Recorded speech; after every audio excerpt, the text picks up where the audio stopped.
Y bueno, hoy en este día vamos a ver el nacimiento de Jesús según el Evangelio de Lucas. Vamos a orar, todos unánimes, hermanos. Señor, hoy en este día te doy gracias por los hermanos que están aquí reunidos en tu santo nombre, Señor. Te pido para que sea el Espíritu Santo el que guíe, Señor, mis palabras, Señor, y el que nos edifique cada día. En el nombre de tu Hijo Jesucristo, nuestro Señor. Amén. Bueno, por favor, tomen todas sus Biblias y veamos, vamos a ver el Evangelio de Lucas, capítulo 2, versículos del 1 hasta el 24, hermanos. Bueno, antes de empezar, me gustaría comenzar con una breve introducción y diciendo que la Biblia comienza en el Evangelio de Lucas y nos ofrece un marco histórico, porque de acuerdo a la cosmogonía griega, la historia se desarrollaba en círculos o se desarrollaba en ciclos, pero la Biblia no es un ciclo ni es un círculo, ¿sí? Sino de acuerdo a la Biblia, su desarrollo va en una línea recta. Tiene un principio y un final, una culminación. Toda la historia, ¿sí?, de la Biblia va programada, ¿sí?, en cuanto a las promesas y los pactos que tiene el Señor por cumplir, ¿sí?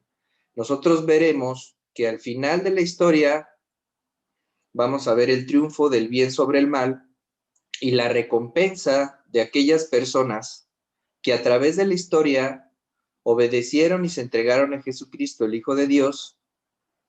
Entonces, cuando abrimos la Biblia, no estamos leyendo un libro ni de cuentos, ni de leyendas, ni de mitos, ni de que alguien se imaginó y escribió, sino que estamos dentro de una narración descriptiva de acontecimientos y de eventos que tuvieron lugar dentro del marco histórico, dentro del marco de la historia, y que fueron hechos inspirados por Dios. Empezamos con el versículo 1. Aconteció en aquellos días que se promulgó un edicto de parte de Augusto César. César Augusto, también conocido como Octavio, fue el primer emperador romano en los tiempos de Jesucristo. Además, fue el emperador romano que más tiempo estuvo en el poder. Seguimos con el versículo. César Augusto mandó a que todo mundo fuese empadronado. La palabra empadronado en el original griego significa ser censado, y los censos poblacionales se llevaban en el gobierno romano cada 14 años. Este primer censo, versículo 2, este primer censo se hizo siendo Cirenio, gobernador de Siria, e iban todos para ser empadronados, cada uno a su ciudad. Y José subió de Galilea, de la ciudad de Nazaret, a Judea, a la ciudad de David, que se llama Belén, por cuanto era la casa de la familia de David, para ser empadronado, con María su mujer, desposada con él, la cual estaba encinta. Nosotros nos enfrentamos, abriendo Lucas capítulo 2, con que la profecía de Génesis 49:10, vamos todos en nuestras Biblias a Génesis 49:10, y dice así: no será quitado el cetro de Judá, ni el legislador de entre sus pies, hasta que venga Silo. La palabra Silo significa enviado o el Mesías, y a él se congregarán los pueblos. A través de esta profecía, hermanos, nos damos cuenta que el cetro de Judá había sido quitado, el poder de Judá había sido quitado, y ahora Judá se encontraba bajo el yugo romano, con Augusto César como el emperador del Imperio Romano y con Cirenio como el gobernador de Siria. Y Judea había sido anexionada al mandato de Cirenio, pues Judea estaba incluida como una provincia de Siria, ¿sí? Y en Judea Herodes era el rey. Herodes era considerado descendiente de los edomitas, los cuales estaban relacionados con la simiente de Esaú, con la genealogía de Esaú, que fue el hermano de Jacob. ¿Recuerdan? No sé si recordemos la historia de Jacob y Esaú, los hermanos que pelearon desde el vientre de su madre, estaban peleando, inclusive uno nació y le jaló la mano al otro porque él quería nacer primero, ¿sí? Entonces, aquí en Abdías 1:10, se los leo, no lo busquen, dice, por la violencia hecha a tu hermano Jacob, te cubrirá la vergüenza y serás destruido para siempre. Abdías 1:10. Entonces, Herodes venía podemos ver cómo la simiente de Saúl y la simiente de Jacob están entrelazadas, ¿sí? En la historia, pero cada una tiene su final, diferente totalmente, ¿no?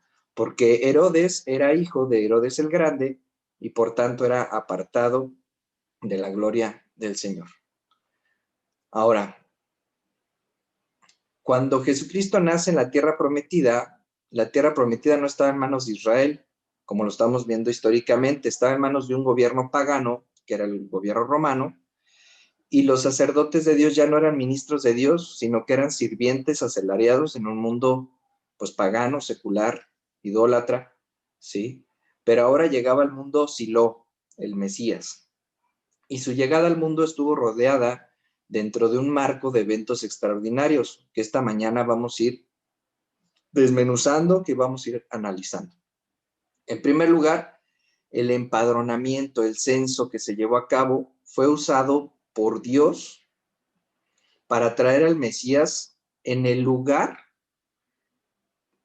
geográfico donde debía de nacer.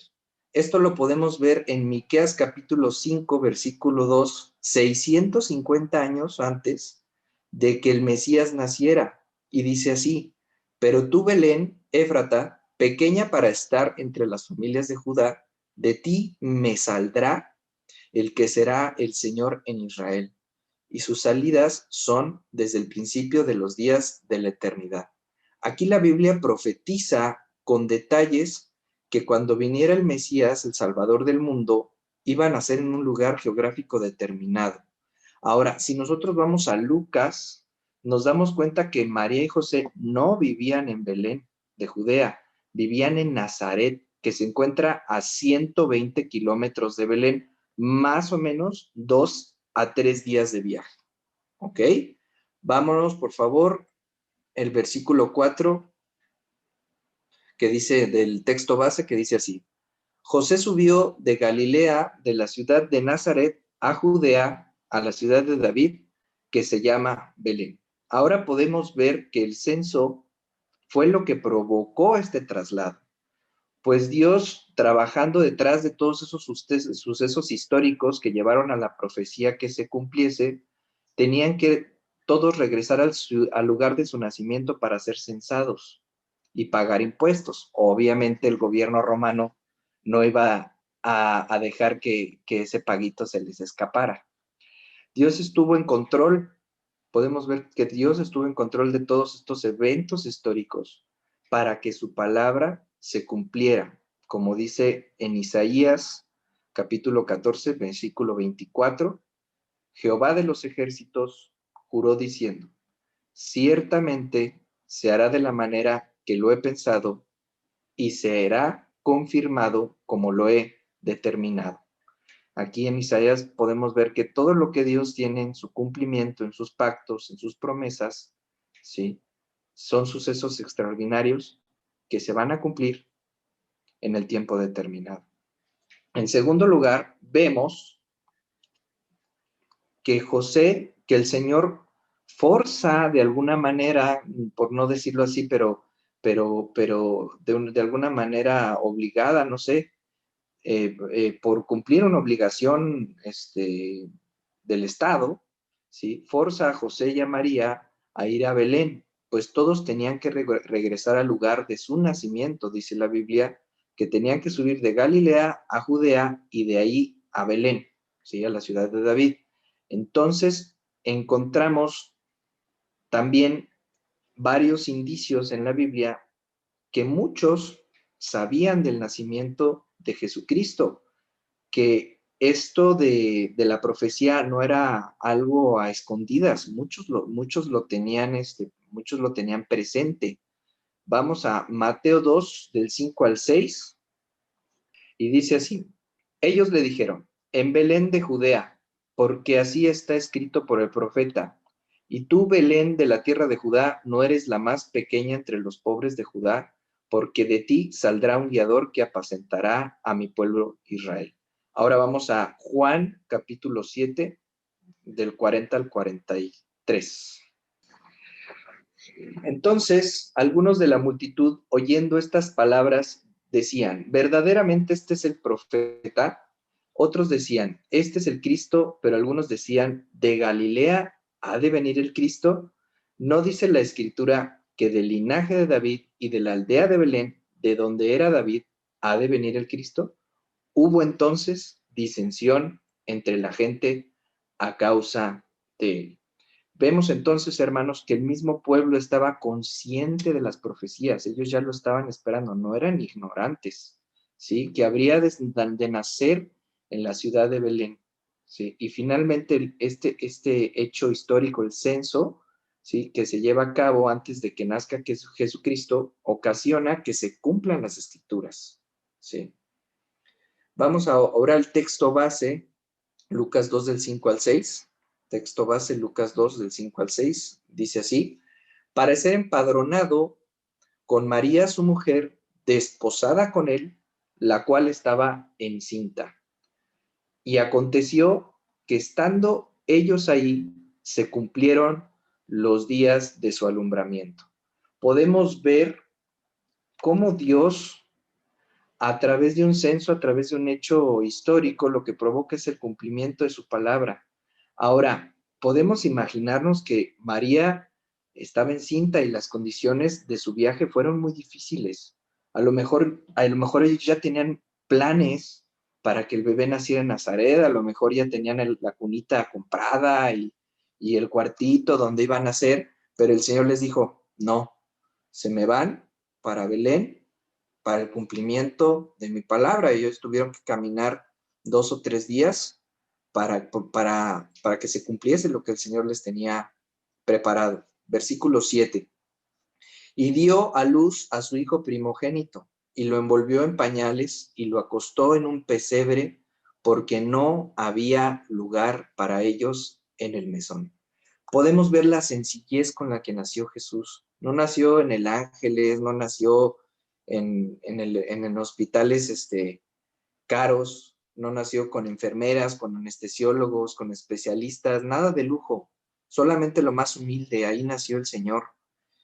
Y peor aún, cuando María estuvo a punto de dar a luz, aquí dice que los mesones estaban ocupados a causa de la ciudad que estaba colapsada por tanta gente que había ido a este suceso del censo. Los mesones estaban colapsados, no había dónde quedarse, era como Semana Santa el Acapulco, ¿no? Llegas y todo está ocupado, nomás que aquí era diferente porque aquí venían a pagar impuestos. En el versículo 8 es cuando habla de los pastores y dice así: había pastores en la misma región que velaban y guardaban las vigías de la noche sobre su rebaño, y aquí se les presenta un ángel del Señor, y la gloria del Señor los rodeó del resplandor y tuvieron gran temor. Pero el ángel les dijo: no temáis, porque he aquí os doy nuevas de gran gozo, y será para todo el pueblo que os haya nacido hoy en la ciudad de David, que es Belén, un Salvador, que es Cristo el Señor. Él os enviará de señal, hallaréis al niño envuelto en pañales, acostado en un pesebre. De verdad, hermanos, nadie pensaría que un ángel del Señor se les apareciera a simples y humildes pastorcitos. Todos pensaríamos que el ángel se les aparecería a los religiosos de la época, a los que traían las vestiduras blancas y que andaban en las plazas, en los templos, y que andaban orando para que todos los escucharan. Todos pensarían que se les aparecería a los estudiosos de las profecías, a los que estaban, pero no, el Señor usó a las personas que tenían en más baja estima para el cumplimiento de su palabra. Ahora, aquí viene lo interesante. las vigilias de los pastorcitos, que significaba estar vigilantes del rebaño, se hacían de las 6 de la tarde a las 6 de la mañana. Aquí en la Biblia podemos ver que el ángel se les apareció de noche. Entonces podemos tener un lapso de tiempo determinado en que nació el Señor, que fue de noche. Es muy importante poner atención a la palabra del Señor y poder ver que el Señor nació en un lapso cuando era de noche, obviamente. Ahora, hay bastantes teorías al respecto de cuándo nació Jesucristo. Las más acertadas nos indican que Jesucristo nació en el mes judío de Tishrei, que significa comienzo. Ese mes abarca los meses de septiembre, octubre, ¿sí? ¿Por qué, me van a decir, hermanos, por qué nació en ese tiempo? Hay varios indicios bíblicos que lo indican. En primera, los pastores tenían a su ganado, ¿sí?, en el campo. Para quien haya criado alguna vez ganado, se da cuenta que en los meses fríos, que son mediados de octubre y diciembre, no puedes tener el ganado en el campo porque el ganado pierde peso. Un animal en el frío puede perder de 4 a 5 kilos de peso por día. Entonces, es muy difícil que los meses de diciembre los pastores tuvieran a su ganado pastando. Eso no podría ser, porque los que hemos leído la Biblia sabemos que en Medio Oriente neva en los meses de diciembre a enero. De mediados de octubre a enero caen unas nevadas muy fuertes, pero ahorita no es el punto buscarlo.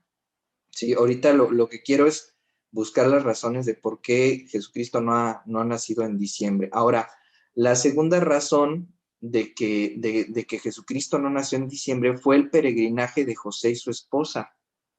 Los peregrinajes no se hacían en los meses fríos precisamente porque la nieve impedía que las caravanas pudieran viajar, ¿sí? Hacer en este caso el censo. Y la tercera razón, pues, es por los romanos, ¿sí? En las cartas de Flavio Josefo podemos ver que el censo empezó en septiembre, ¿sí? Esto ya es extrabíblico, pero igual nos da una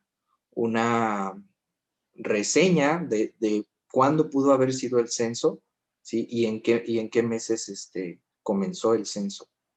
Ahora, es importante la fecha exacta del nacimiento de Jesucristo, y eso lo vamos a ver más adelante.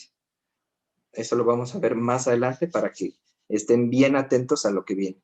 En el versículo 13 del texto base, vemos que algo acompañaba a este ángel que da el mensaje de las buenas nuevas al pastorcito, ¿sí? Y dice así: y de repente se abre el cielo, apareció con él en ángel una multitud de las huestes significa ejércitos, celestiales, que alababan a Dios y decían: gloria a Dios en las alturas y en la tierra paz y buena voluntad para con los hombres.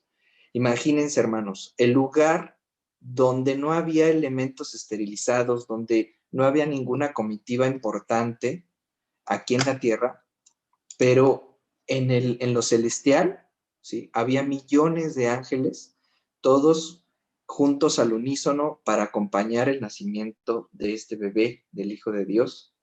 Pues el nacimiento del Hijo de Dios era la gloria de Dios representada para los hombres. Versículo 15. Sucedió que cuando los ángeles se fueron de ellos al cielo, los pastores se dijeron unos a otros: pasemos pues hasta Belén y veamos esto que ha sucedido y que el Señor nos ha manifestado. En este versículo estamos viendo la determinación de los pastorcitos por otra vez. Estamos viendo la determinación de los pastorcitos por cumplir ese mandato divino.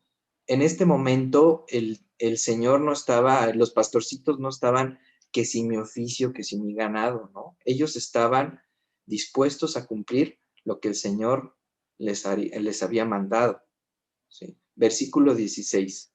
Vinieron pues apresuradamente y hallaron a María y a José y al niño acostado en el pesebre. Y al verlo, dieron a conocer lo que les había dicho acerca del niño. Y todos los que oyeron se maravillaron de lo que los pastores les decían. Ahora podemos ver que la encomienda que se les había dado a los pastores era un mensaje para María y José, y aunque estos eran tomados en tan baja estima, no dejaban de maravillar a todos los que los escuchaban. Versículo 19. Pero María guardaba todas estas cosas, meditándolas en su corazón. Y volvieron los pastores glorificando y alabando a Dios por todas las cosas que habían oído y visto, como se les había dicho. Observamos, hermanos, que el Señor siempre escoge lo débil del mundo para avergonzar a los sabios. Déjenme leerles Primera de Corintios 1, 23 al 28, que dice así. Pero nosotros predicamos a Cristo crucificado, para los judíos ciertamente tropezadero y para los gentiles locura. Mas para los llamados así, judíos como griegos, Cristo poder de Dios y sabiduría de Dios. Porque lo insensato de Dios es más sabio que los hombres, y lo débil de Dios es más fuerte que los hombres. Pues mirad, hermanos, vuestra vocación, que no sois muchos sabios según la carne, ni muchos poderosos, ni muchos nobles, sino que lo necio del mundo escogió Dios para avergonzar a los sabios, y lo débil del mundo escogió Dios para avergonzar a lo fuerte, y lo vil del mundo y lo menospreciado escogió Dios, y lo que no es, para deshacer lo que es. Es increíble cómo el Señor escoge a unas personas que nadie pensaría, marginadas, a los que se piensan pues ignorantes, para revelarles sus grandes secretos y misterios. Pues el Señor a todos los orgullosos los rechaza. Y cierro esta parte de los pastorcitos con este versículo. Y dijo, de cierto os digo, que si no os volvéis y os hacéis como niños, no entraréis en el reino de los cielos. Ahora, versículo 21, el bebé es presentado en el templo. Versículo 21, cumplidos los 8 días para circuncidar al niño, le pusieron por nombre Jesús, el cual había sido puesto por el ángel, no por sus padres, por el ángel, antes de que fuese concebido. La circuncisión es un tema muy platicado, inclusive los 8 días que se necesitan para circuncidar al bebé es algo científico, está comprobado de que el bebé en estos 8 días desarrolla una vitamina que se llama la vitamina K, que es una vitamina precisamente para la coagulación de la sangre. Es increíble cómo Dios sabe ya hasta el cuerpo humano cómo funciona antes siquiera de que nosotros descubriéramos esa vitamina. Versículo 22. Y cuando se cumplieron los días de la purificación de ellos, conforme a la ley de Moisés, le trajeron a Jesús para presentarle al Señor. Cuando nace Jesucristo, se llevan a cabo 3 ritos de acuerdo a la ley. El primero es la purificación de María, ¿sí? En Levíticos capítulo 12, eso ya se lo dejó de tarea, ¿sí? Que obliga a las mujeres a que se purificaran cuando naciera niño 40 días y cuando naciera niña 80 días. Esto creo que lo seguimos trayendo a nuestros días, que le llamamos la famosa cuarentena, después del parto, ¿no? Versículo 23. Como está escrito en la ley del Señor, todo varón que abriere la matriz será llamado santo al Señor. Este segundo rito era una dedicación del bebé ¿sí? La vida del bebé se le dedicaba al Señor, ¿sí? Para servicio, ¿sí? Ponían la vida del bebé al Señor porque recordemos que José y María pues eran temerosos ante el Señor. Versículo 24. Y para ofrecer, conforme a lo que dice la ley del Señor, un par de tórtolas o 2 palominos. Estas tórtolas o estos palominos eran una ofrenda que se hacía después de ofrecer al bebé para las familias más pobres de Israel. Ahora, en conclusión, queridos hermanos, para pasar a lo de la fecha del nacimiento del Señor, yo mismo me he preguntado a mí mismo, o sea, he reflexionado por qué no existe una fecha exacta del nacimiento de Jesucristo. Aquí en la Biblia recordemos que los evangelios de Mateo y Lucas es donde están escritos los relatos del nacimiento de Jesús. Mateo siendo un recaudador de impuestos y Lucas un médico. Los dos eran hombres de letras, eran hombres estudiados, ¿sí? Y yo me he preguntado por qué no hay una fecha exacta escrita en la Biblia, en este libro, que nos pueda decir. Y pues la respuesta es muy sencilla.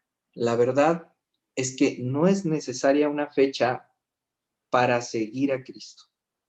Es más, hermanos, he aprendido a contentarme, ¿sí?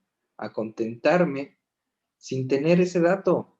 He aprendido a contentarme, a seguir a Cristo sin tener ese dato, pues desgraciadamente somos tan idólatras que al día de hoy, si tuviéramos esa fecha plasmada en la Biblia, estaríamos festejando esa fecha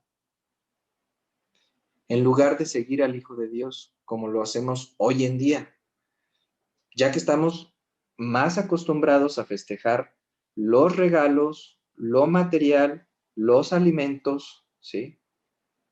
A dejarnos llevar por costumbres y tradiciones que no son bíblicas, que por tener la palabra de Dios siempre en nuestros corazones. Es muy común inclusive, hermanos, que en estas fechas se nos ablande el corazón y digamos, ay, vamos a hacer una buena obra, vamos a darle dinero, vamos, solamente en esta fecha. Entonces estamos glorificando una fecha. Otra vez volvemos a lo mismo. No estamos sirviendo el mandato divino, no estamos sirviendo a Cristo en nuestro corazón.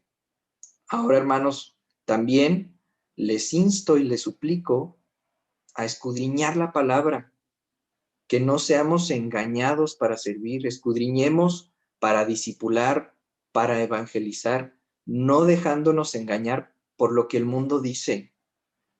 El nacimiento de Jesús, desgraciadamente, está envuelto de relatos, de fábulas, de mitos, que no vienen en la Biblia. Y desgraciadamente estas fábulas, estos mitos penetran en nuestros hogares y en los niños, ¿sí? Más que nada porque pues son los primeros que son engañados y a veces también perdemos el verdadero motivo que es el nacimiento de Jesucristo. Por ejemplo, por decirle un ejemplo de muchos hermanos, que María y José eran pobres y por eso no tenían dónde quedarse a dormir.